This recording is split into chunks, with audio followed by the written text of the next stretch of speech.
تو آئیے پیارے بچوں، ایک اور کہانی کو ہم سیکھتے ہیں۔ آج ہم کہانی میں سیکھیں گے کہ خداوند جو ہے وہ اپنے لوگوں کو چنتا ہے اپنی خدمت کے لیے۔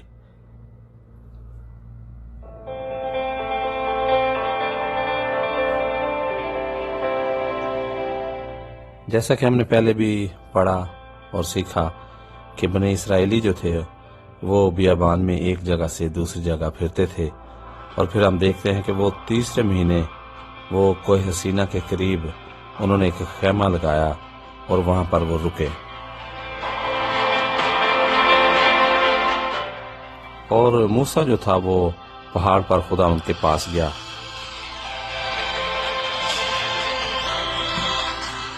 اور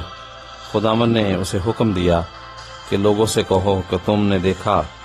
کہ میں مصریوں سے زیادہ طاقتور ہوں، اور میں تمہیں عقاب کے پروں پر بٹھا کر لے آیا ہوں۔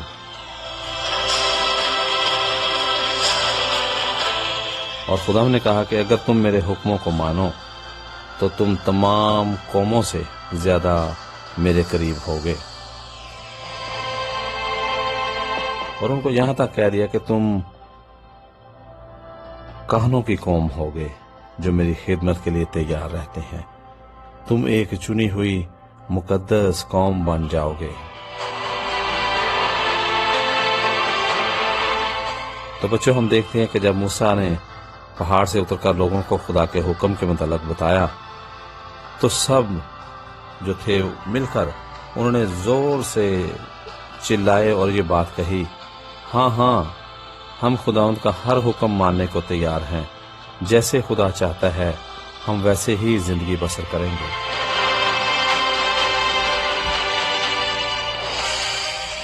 اور پھر کوہ سینا پر خداوند نے اپنے لوگوں کو حکم دیے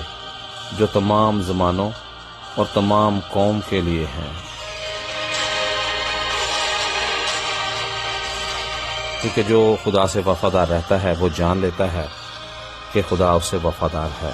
اور پھر خدا نے کہا، میں خداوند تمہارا خدا ہوں جو تمہیں مصر کی غلامی سے نکال لایا۔ اور پھر ہم دیکھتے ہیں کہ خداوند نے 10 حکم جو ہیں وہ موسیٰ کو دیے، اور جو پتھر کی لوہیں موسیٰ کو دی گئیں ان پر 10 حکم لکھے ہوئے تھے۔ پہلا حکم جو تھا وہ یہ تھا کہ میرے سوا کوئی اور دوسرا معبود نہ ماننا، اور جو دوسرا حکم اس پہ لکھا تھا، تم خدا کا نام بے فائدہ نہ لینا، اور تیسرا سبت کا دن یاد رکھنا اور اسے پاک ماننا، اور چوتھا حکم ماں باپ کی عزت کرنا، اور پانچواں حکم تھا خون نہ کرنا، اور چھٹا حکم تھا زنا نہ کرنا،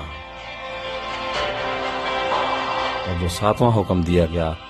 چوری نہ کرنا، 8واں حکم جو دیا گیا اپنے ہمسائے کے خلاف جھوٹی گواہی نہ دینا،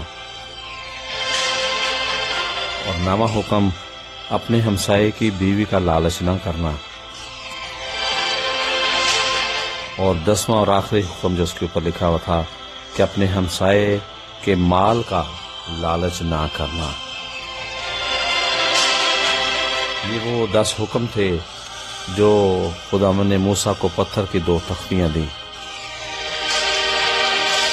اور پیارے بچوں، ان تختیوں کو شہادت کے مقدس صندوق میں رکھ دیا گیا، جسے عہد کا صندوق کہتے ہیں، اور یہ حکم اس لیے محفوظ کر لیے گئے تاکہ لوگوں کو پتہ چل سکے کہ لوگوں کے اور خدا کے درمیان یہ ایک شہادت ہے۔ تو پیارے بچوں، آج ہم نے دیکھا کہ جب ہم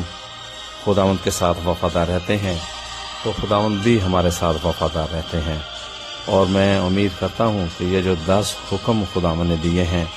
یہ میرے لیے ہیں، آپ کے لیے ہیں، ہم نے ان کو سیکھنا ہے اور ان پر عمل بھی کرنا ہے۔ آمین۔